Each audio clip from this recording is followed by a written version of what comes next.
மாவட்ட கலெக்டர் அட்மினிஸ்ட்ரேஷனுக்கு, காவல்துறைக்கு மாவட்ட எஸ்பி, அதே மாதிரி கட்சியில் மாவட்ட தலைவர், மட்ட தலைவர். கிளாப் பண்ணுங்க. மார்கழி 26ஆம் நாள் திருப்பாவை 26வது பாசுரத்தோட விளக்கம். மாலே மணிவண்ணா, மாலே மாலே அப்படி இங்கே சொன்னால் மிக பெரிய கடவுள், ஓகேவா? மாலே மணிவண்ணா, மணிவண்ணன் சொல்லுவாங்க கிருஷ்ணரை. மாலே அப்படின்னு சொன்னால் மயக்கம், அதாவது மிகவும் மயக்கம், ஒரு பிரியம், அன்பு, அளவு கடந்த அன்பு. இறைவன் மணிவண்ணன் கிருஷ்ணர் என்ன பண்ணுறாரு? எல்லார் மேலேயும் அதிகமாக அன்பு வைத்திருக்கக்கூடிய இறைவன். அதை பித்து பிடிச்சிருக்கிறாராம் பக்தர்கள் மேலே. மாலே மணிவண்ணா மார்கழி நீராடுவான். இந்த மார்கழி மாதத்தில் அனைவருமே இந்த பக்தி நீராடும். என்னது பக்தி நீராடுதல், பக்தியால் நீராடுதல். குளிக்கிறது மட்டும் அர்த்தம் பண்ணிக்க கூடாது. ஆண்டாள் பல இடங்களில் நீராடன்னு சொல்றது பக்தி நீராடல். ஒரு இடத்துல படித்தோம், மாயன் என்ன சொல்றோம்? மாமாயன், மாயன். ஆக்சுவலாக மாமாயன்னா மிகப்பெரிய மாயன், மானா மிக பெருசு. இப்போ நம்ம சொல்லுவோம் கட்சியில், இந்த கட்சி சொல்லும்போது அரசியல் எல்லாம் சொல்லுவாங்க இல்லையா, வட்டத்தலைவர்னு சொல்லுவாங்க. இது கூட வட்ட செயலாளர் வண்டுமுருகன் கேள்விப்பட்டிருப்பீங்க. இதில் வடிவேல் சொல்லுவாங்க இல்லையா, வட்ட செயலாளர் வண்டுமுருகன் அப்படின்னு. ஒரு வட்டம், சின்ன வட்டம் வட்ட செயலாளர். அதை விட பெருசு மாவட்டம். மாவட்டம்னா மிகப்பெரிய வட்டம், பெரிய ஏரியா, ஜூரிடிசேஷன், ஓகேவா? காஞ்சிபுரம் மாவட்டம் அப்படின்னு சொல்லுவோம். அப்போ என்ன பண்ணுவாங்க, அந்த மாவட்டத்துக்கு ஒவ்வொருத்தரையும் ஒரு அதிகாரியை நியமிப்பாங்க. மாவட்ட கலெக்டர் அட்மினிஸ்ட்ரேஷனுக்கு, காவல்துறைக்கு மாவட்ட எஸ்பி, அதே மாதிரி கட்சியில் மாவட்ட தலைவர் அப்படின்னு சொல்கிறாங்க. பெரிய வட்டத்துக்கான தலைவர். ஆனால் இங்கே இருக்கிற சில கட்சிக்காரங்க என்ன பண்ணுறாங்க, மட்ட தலைவராக இருக்கிறாங்க. என்னது மட்டனா? மட்டமான தலைவர்களா இவ்வளோ பெரிய வட்டத்துக்கு இருக்கிறாங்க, மாவட்ட தலைவராக இல்லை. அது நம்ம பேசக்கூடாது, அரசியல்னு சொல்லுவோம். சரியா? மாலே மணிவண்ணா மார்கழி நீராடுவான். நம்ம முன்னோர்கள் என்னென்ன விஷயங்கள்லாம் இது பண்ணி விரதங்களை கடைபிடிச்சாங்கோ அப்படின்றத நம்ம இப்போ ஃபாலோ பண்றாங்க. எப்பவுமே பெரியவங்க சொல்றதை கேட்கிறோம்னு சொல்றோம் இல்லைங்களா? மேலையார் செய்வனகள் வேண்டுவன கேட்டியேல், அதெல்லாம் கேட்டு நாங்கள் ஃபாலோ பண்றோம். ஞாலத்தை எல்லாம் நடுங்க முரல்வன. ஞாலம்னா என்னதுமா? ஞாலம்னா ஞாலத்தை நீ சொல்லு. ஞாலம்னா என்னம்மா? ஞாலம்னா உலகம். உலகத்துக்கு இன்னொரு பேர் என்ன? பார், பையம், பார். இது மாதிரி பல பொருள். வெரி குட், கிளாப் பண்ணுங்க. ஞாலத்தை எல்லாம் நடுங்க முரல்வன பாலன்ன வண்ணத்துன் பாஞ்சஜன்யமே. ஞாலம்னா உலகமே நடுங்க. முரல்வன, முரல் அப்படின்னா புல்லாங்குழல்னு ஒரு பொருள் இருக்கு. என்னது? புல்லாங்குழல். உலகமே நடுங்க, அதாவது அட்டென்ஷனாக புல்லாங்குழல் இசைக்கிற கிருஷ்ணர். முரல்வனன்னா இந்த இடத்துல புல்லாங்குழல் சொல்லலாம். கிருஷ்ணருக்கு முரளிதரன் ஒரு பேர் இருக்கு இல்லையா? முரளிதரன் புல்லாங்குழலை வாசிப்பவர். முரல்வன, ஓகே, அது முரல்வனன்னா இந்த புல்லாங்குழல் இசைப்பை சொல்றாங்க. ஞாலத்தை எல்லாம் நடுங்க முரல்வன பாலன்ன வண்ணத்துன் பாஞ்சஜன்யமே.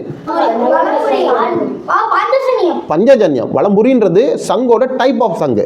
ஒன்று இடம்புரி, இன்னொன்று வலம்புரி. டைப் ஆஃப் சங்கு வலம்புரி. பாலன்ன வண்ணத்துன் பாஞ்சஜன்யமே, அந்த சங்கோட பேர் இருக்கு. இப்போ பீப்புள் சொல்றோம், ஸ்டூடெண்ட்ஸ் சொல்றோம், கேர்ள்ஸு பாய்ஸ்ன்னு பிரிக்கிறோம் இல்லையா? அப்போ கேர்ளுக்கு பாய்க்கு பேர் இருக்கு இல்லையா? அது மாதிரி பெருமாளோட பேருக்கு இதுக்கு பஞ்சஜன்யம் அப்படின்னு ஒரு பேர் இருக்கு. பாலன்ன வண்ணத்துன் பாஞ்சஜன்யமே போல்வண்ண சங்கங்கள் போய்பாடுடையனவே. இந்த சங்குகள், இந்த புல்லாங்குழல்கள் இதெல்லாம் இசைக்கும் போது நான் உலகத்தையே அட்டென்ஷன், ஞாலத்தை எல்லாம் நடுங்க முரல்வன, ஓகேவா? அப்படியே நடுங்க வைக்கக்கூடிய விஷயம், ஓகேவா? பாலன்ன வண்ணத்தின் பாஞ்சஜன்யமே போல்வன சங்கங்கள் போய்பாடு உடையனே. இந்த சங்கங்கள் அனைவரும் சேர்ந்து போய் அதை பட்டு இறைவனை போய்பாடு உடையவனே சால பெரும்பறையே. பெரும்பறைன்னா பெரிய மேளம் அப்படின்னு இந்த இடத்துல சால பெரும்பறையே. அந்த பறையில் பல்லாண்டு இசைப்பாங்க. பல்லாண்டுலாம் என்னது? வாழ்க நீடோடி வாழ்க, கடைசியில் வாழ்த்து பாடுறாங்க இல்லையா? பல்லாண்டு பல்லாண்டு பல்லாயிரத்தாண்டு நூறா. போல்வன சங்கங்கள் போய்பாடுடையனவே சால பெரும்பறையே பல்லாண்டு இசைப்பாரே கோல விளக்கே கொடியே விதானமே. கோல விளக்கே, அதாவது அழகான அந்த விளக்கு, கொடியே விதானமே. இது எல்லாமே என்ன? அவர்கிட்ட இருக்கக்கூடிய இந்த பொருட்கள் இது எல்லாமே எங்களுக்கு கொடு. ஆளி நிலையாய் அருளேலோ ரம்பாவாய், எல்லாத்தையும் எங்களுக்கு கொடு. அவரோட பஞ்சஜன்யம், அவரோட புல்லாங்குழல், அந்த தோரணங்கிற அது எல்லாமே எல்லாத்தையுமே எங்களுக்கு கொடு அப்படின்னு சொல்றாங்க. ஆளி நிலையாய் அருளேலோ ரம்பாவாய். இந்த ஆளிநிலையாய் அருளேலோ ரெம்பாவாய் அப்படின்னா நம்ம ஏற்கனவே உங்களுக்கு வந்து ஒரு கதை ஒன்று சொல்லியிருக்கோம். யார்? மார்கண்டேயர் சுகபிரம்மரை பற்றி ஒரு சொல்லியிருக்கோம். அந்த மந்திரங்களும் நீங்கள் சொல்லியிருக்கீங்க இல்லையா? மார்கண்டேயர் யார்? சிவபெருமானோட என்னது? அவரோட சீடர். சிவபெருமானு அவர் வந்து மரணத்தையே வென்றார் மார்கண்டேயர், சிவபெருமானோட அருளாளர். ஆனால் அவருக்கு கல்வி கற்பிச்சது யாரு? சுகபிரம்மர். அப்போ அவருக்கு கிருஷ்ண பக்தி இருக்குமா இருக்காதா? கண்டிப்பா இருக்கும். அப்போ சிவனும் ஹரியும் சிவனும் ஒண்ணு. இந்த காமெடியை விவேக் சொல்லுவான், அறியாதவன் வாயில மண்ணு அப்படின்வாங்க. புரியுதா? சிவனும் பெருமாளும் ஒண்ணு, ரெண்டு ஈக்குவல் தான். அதுல வந்து வேற்றுமை எல்லாம் படுத்தக்கூடாது. மகாபாரதத்திலையும் ராமாயணத்திலையும் சிவனும் வராங்க, பல இடங்கள்ல வந்து சிவபெருமானையும் சொல்றாங்க, பெருமாளையும் இதுன்னு சொல்றாங்க, ஆஞ்சநேயரே சிவாம்சம் சொல்றாங்க. புரியுதா? அதனால இந்த விஷயங்கள் வந்து நீங்க தெரிஞ்சு ஆளிநிலையா அருளையிலோ ரொம்ப வேணாம். மார்கண்டேயருக்கு ஒரு நாள் என்ன பண்றாரு, மார்கண்டேயர் பெருமாள் கிட்ட கேட்கிறாரு, இந்த பிரளயம்னா எப்படி இருக்கும் அப்படின்னு சொல்லி கேட்கிறார். அப்படி கேட்கும்போது அவர் சொல்றாரு, பிரளயம்னா உலகம் பேரழிவு, கொஞ்சம் கண்ணை மூடி கண்ணை தர அப்படின்னு சொல்றாரு. சுகபிரம்மர் தியானத்துல இருந்து அப்புறம் அவர் கேட்ட உடனே கண்ணை மூடி கண்ணை திறந்தோடனே இவர் ஒரு இடத்துக்குள்ள போயிடுறாரு. பார்த்தா சுத்தி ஒரே மரங்கள்லாம் பிடுங்கி விழுது, ஊரெல்லாம் அடிச்சுட்டு போகுது, கண்டமா அடிச்சுட்டு போகுது, எல்லாமே இடிஞ்சு விழுந்து அப்படியே போகுது. பெரிய தண்ணி போற நீரோட்டம். அந்த நீரோட்டத்துக்குள்ள ஒரு ஓரமாக போய் பார்த்தா கிருஷ்ணர் வந்து ஆளிநிலைனா அந்த கோகுல் சாண்டல்வுட் பவுடர் ரொம்ப வருஷமா வருது. கோகுல் சாண்டல்வுட் பவுடர் பார்த்துருக்கீங்களா? அதில் ஆழம் இலையில் அங்கே கிருஷ்ணர் என்ன பண்ணுவார்? படுத்துன்னு எப்படி இருப்பார்? தூங்கினா இருப்பார்? மூழ்கிக்கிட்டு குழந்தைங்க கால் எடுத்து வாயில் சப்பிட்டு இருக்கும் இல்லையா, அந்த மாதிரி சப்பிட்டு இருப்பார்.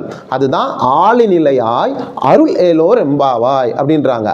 அந்த ஆளிநிலையில் வந்து ஆளிநிலையாய் அருள் ஏலோர் எம்பா, அந்த ஆளிநிலை என்ன பண்ணுறது? கிருஷ்ண பரமாத்மாவையே தாங்குது. அந்த பிரளயத்தில் யாரை தாங்குது? கிருஷ்ண பரமாத்மாவே தாங்குது. அப்போ எந்த நிலையிலும் என்னையும் வந்து இந்த மாதிரி தாங்கணும் அப்படின்னு சொல்லி ஆண்டாள். எந்த துன்பங்கள் வந்தாலும், உலகமே பிரளயத்தில் அழிந்தாலும், அப்படிப்பட்ட துன்பம் வந்தாலும் தாங்கக்கூடிய இறைவன் என்னை நீங்க இப்படி தாங்கணும். அருளேலோ ஆளிநிலை எப்படி அருளீங்களோ அதே மாதிரி எங்களுக்கு ஆளிநிலையாய் அருளேலோ ரெம்பாவாய் ஆண்டாள் பாடுறாங்க. இந்த பிரளயம்லாம் ஒரு செகண்ட்ல இவர் பார்த்து அப்படியே வந்து அதுக்குள்ள கிருஷ்ணரை போயிட்டு கிட்ட போயிடுறாரு. கிருஷ்ணர் அவரை அப்படி ஒரு உரிறாரு, ஸ்ட்ரா போட்டு ஜூஸ் உரிகிற மாதிரி உறிஞ்சவொடனே அவர் வயிற்றுக்குள்ள போயிடுறாரு. யாரு? மார்கண்டேயர். உள்ள போய் பார்த்தா இது அத்தனை பிரளயமும் வயிற்றுக்குள்ள நடந்துட்டு இருக்கு. அப்படி நடக்கிற அந்த இடத்துல தான் அவர் என்ன பண்றாரு, பார்த்தா அந்த இடத்துல மார்கண்டேயர் தியானம் பண்ணிட்டு இருக்காரு. அதுவும் தெரியுது. இவர் என்ன கேள்வி கேட்டாரு, ஒரிஜினலா இருந்து ஒரு இடத்துல கேள்வி கேட்கிறாரு. அதுக்கப்புறம் இவர் ஒரு லோகத்துக்குள்ள போயிடுறாரு, இன்னொரு டைமென்ஷனுக்குள்ள போயிடுறாரு. அந்த டைமென்ஷன்ல இருந்து அங்க கிருஷ்ணரை பார்க்கிறார். அவர்கிட்ட எல்லாம் தெரிஞ்சு அவர் உறிஞ்சி இன்னொரு டைமென்ஷனுக்குள்ள போறார். அங்க போய் பார்த்தா இவரே தவம் பண்ற காட்சியை பார்க்கிறார். அப்போ எவ்வளவு பெரிய விஷயம் வந்து அவருக்கு காட்சி கொடுத்திருக்கிறார். ஒரு சிவபக்தருக்கு பெருமாள் சிவனுக்கும் காட்சி கொடுத்திருக்கிறார். பெருமாளோட பக்தருக்கு சிவனும் அருள் இருக்கிறார். அர்ஜுனனுக்கு பாசுபதா அஸ்திரம் சொல்லிட்டு 7 உலகங்களையும் அழிக்கக்கூடிய அஸ்திரத்தை கொடுத்திருக்கிறார். அதனாலதான் என்ன சொல்றாங்கன்னா, இந்த இடத்துல ஆளிநிலை எவ்வளவு பிரளயத்துல என்னை காப்பாத்துன்னு, அந்த ஆளிநிலை எப்படி கிருஷ்ணரையே தாங்கிட்டு வந்துச்சு, அந்த மாதிரி பகவான் நீ என்னை வந்து தாங்கணும், ஆளிநிலையா அருளையில ரொம்பவான்னு சொல்லிட்டு வர்றாங்க. ஓகேவா? ஆண்டாள் திருவடிகளே சரணம். ஓகே.